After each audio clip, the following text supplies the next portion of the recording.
السلام علیکم سامعین، آج کا ہمارا موضوع ہے حضرت ابراہیم علیہ السلام کی نبوت۔ ایک زمانے میں میسوپوٹیمیا کے نام سے مشہور ملک میں ابراہیم علیہ السلام نام کے ایک نیک آدمی رہتے تھے۔ وہ ایک سچے خدا پر اپنے اٹل ایمان کے لیے جانے جاتے تھے اور اسلام میں توحید کے باپ کے طور پر جانے جاتے تھے۔ ان دنوں لوگ لکڑی اور پتھر سے بنے بتوں کی پوجا کرتے تھے، لیکن ابراہیم علیہ السلام کا دل خدا کی وحدانیت پر گہرے یقین سے بھرا ہوا تھا۔ انہوں نے آسمانوں اور زمین، سورج، چاند اور ستاروں کی تخلیق پر غور کیا اور وہ جانتے تھے کہ ان سب کے پیچھے کوئی بڑی طاقت ضرور ہے۔ ایک دن ابراہیم علیہ السلام نے دلیرانہ قدم اٹھانے کا فیصلہ کیا۔ وہ ہیکل میں بتوں کے سامنے کھڑے ہوئے جو کہ لوگوں کے ہجوم سے گھرا ہوا تھا، اور انہوں نے ان سے پوچھا، تم ان بے جان مورتیوں کی پوجا کیوں کرتے ہو؟ کیا وہ تمہیں سن سکتے ہیں؟ کیا وہ تمہاری دعاؤں کا جواب دے سکتے ہیں؟ ابراہیم علیہ السلام کے سوالات سے لوگ حیران رہ گئے۔ وہ سمجھ نہیں پا رہے تھے کہ کوئی ان کے صدیوں پرانے عقائد پر کیوں سوال اٹھائے گا۔ انہوں نے ابراہیم علیہ السلام کی باتوں کو مسترد کر دیا اور ان پر توہین رسالت کا الزام لگایا۔ ابراہیم علیہ السلام کے سوالات سے لوگ حیران رہ گئے۔ وہ سمجھ نہیں پا رہے تھے کہ کوئی ان کے صدیوں پرانے عقائد پر کیوں سوال اٹھائے گا۔ انہوں نے ابراہیم علیہ السلام کی باتوں کو مسترد کرتے ہوئے ان پر توہین مذہب کا الزام لگایا، لیکن ابراہیم علیہ السلام ثابت قدم رہے۔ وہ گہرائی سے جانتے تھے کہ انہوں نے حقیقت کو دریافت کر لیا ہے۔ اپنے دل میں وہ ایک سچے خدا، اللہ کی عبادت کرتے رہے۔ جیسے جیسے وقت گزرتا گیا، ابراہیم علیہ السلام کا ایمان مزید مضبوط ہوتا گیا۔ اس نے توحید کا اپنا پیغام اپنے خاندان اور دوستوں تک پہنچانا شروع کیا۔ انہوں نے ان پر زور دیا کہ وہ جھوٹے بتوں سے باز آ جائیں اور ایک سچے خدا کی عبادت کو اپنا لیں۔ تاہم ہر کوئی سننے کو تیار نہیں تھا۔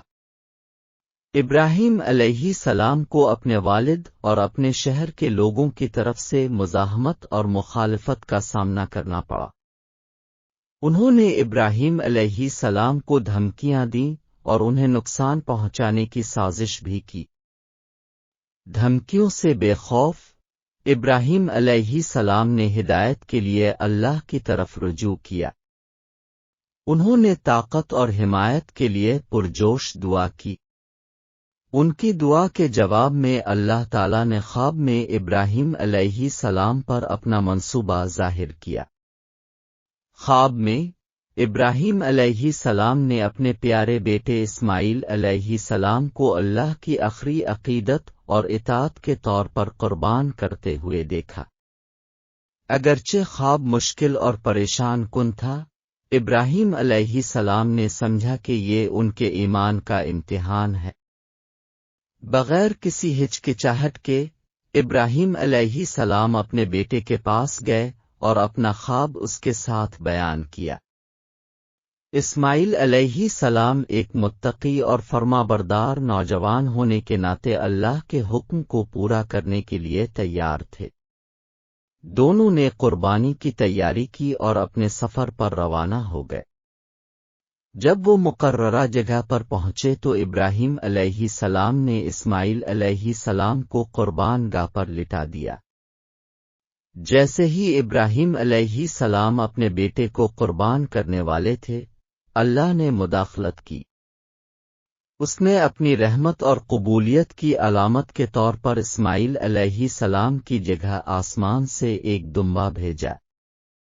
ابراہیم علیہ السلام اور اسماعیل علیہ السلام شکرگزاری اور راحت سے مغلوب تھے۔ ان کے غیر متزلزل ایمان اور اطاعت کا امتحان لیا گیا تھا اور وہ فاتح بن کر ابھرے تھے۔ اس مشکل تجربے کے ذریعے اللہ پر ان کا بندھن اور بھروسہ مضبوط ہوا تھا۔ ابراہیم علیہ السلام کے اٹل ایمان کی خبر دور دور تک پھیل گئی۔ لوگوں نے اپنے عقائد پر سوال اٹھانا شروع کر دیے اور اللہ کی عبادت کی طرف متوجہ ہو گئے جو ایک حقیقی معبود ہے۔ ابراہیم علیہ السلام کا توحید کا پیغام بہت سے لوگوں کے دلوں میں گونجتا رہا اور ان کے ایمان کی میراث آنے والی نسلوں تک جاری رہی۔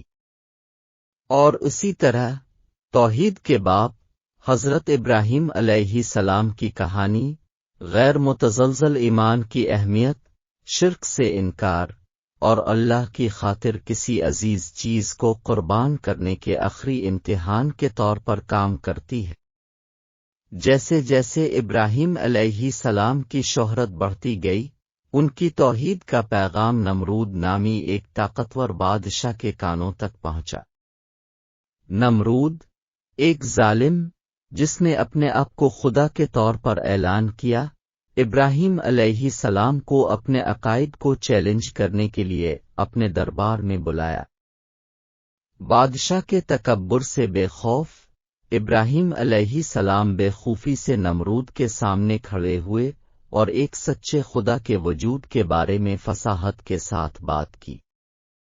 انہوں نے نمرود کے خود ساختہ دیوتا کے جواز پر سوال اٹھاتے ہوئے منطقی دلائل پیش کیے۔ ابراہیم علیہ السلام کی بے باکی سے ناراض ہو کر نمرود نے ان کو خاموش کرنے کا منصوبہ بنایا۔ اس نے اپنے عقائد کی سزا کے طور پر ابراہیم علیہ السلام کو آگ کے شعلوں میں پھینکنے کا ارادہ کرتے ہوئے ایک بڑے گڑھے کی تعمیر کا حکم دیا۔ جیسے ہی ابراہیم علیہ السلام کو آگ میں ڈالا گیا، اللہ کی مرضی سے شعلے معجزانہ طور پر ٹھنڈے، پرامن ماحول میں بدل گئے۔ آگ ابراہیم علیہ السلام کے لیے سکون کا باغ بن گئی اور اسے نقصان سے بچا لیا۔ اس حیران کن واقعہ نے گواہوں کو حیران کر دیا اور ابراہیم علیہ السلام کے اٹل ایمان کا ثبوت بن گیا۔ اس معجزے کی بات پورے ملک میں پھیل گئی اور لوگ بتوں کی اندھی اطاعت پر سوال اٹھانے لگے۔ ابراہیم علیہ السلام کی ہمت اور استقامت کی بدولت بہت سے لوگوں کے دلوں میں توحید کا بیج بو دیا گیا تھا۔ وقت کے ساتھ ابراہیم علیہ السلام کی عقیدت اور اٹل ایمان نے اللہ کی توجہ حاصل کی، اور انہیں ایک اہم کام کے لیے منتخب کیا گیا تھا، یعنی مکہ کے مقدس شہر میں خانہ کعبہ کی تعمیر۔ ابراہیم علیہ السلام اپنے بیٹے اسماعیل علیہ السلام کے ساتھ کعبہ کی تعمیر اور اسے صرف اللہ کی عبادت کے لیے پاک کرنے کا حکم دیا گیا تھا۔ انہوں نے بے تابی سے یہ مقدس فرض ادا کیا۔ ہر پتھر کو عقیدت اور محبت کے ساتھ رکھا۔ کعبہ اتحاد کی علامت اور دنیا بھر کے مسلمانوں کے لیے مرکز بن گیا۔ اپنے تجربات کے ذریعے ابراہیم علیہ السلام ایمان، عاجزی اور فرما برداری کا نمونہ بن گئے۔ انہوں نے اپنی زندگی توحید کے پیغام کو پھیلانے کے لیے وقف کر دی، یہ ظاہر کرتے ہوئے کہ حقیقی کامیابی اللہ کی مرضی کے تابع ہونے میں ہے۔ حضرت ابراہیم علیہ السلام کی کہانی آج تک بے شمار افراد کو متاثر کرتی ہے۔ یہ ہمیں غلط عقائد پر سوال اٹھانے کی اہمیت، غیر متزلزل ایمان سے حاصل ہونے والی طاقت اور اللہ کے لیے اپنی عقیدت میں ثابت قدم رہنے والوں کو ملنے والے انعامات کی تعلیم دیتا ہے۔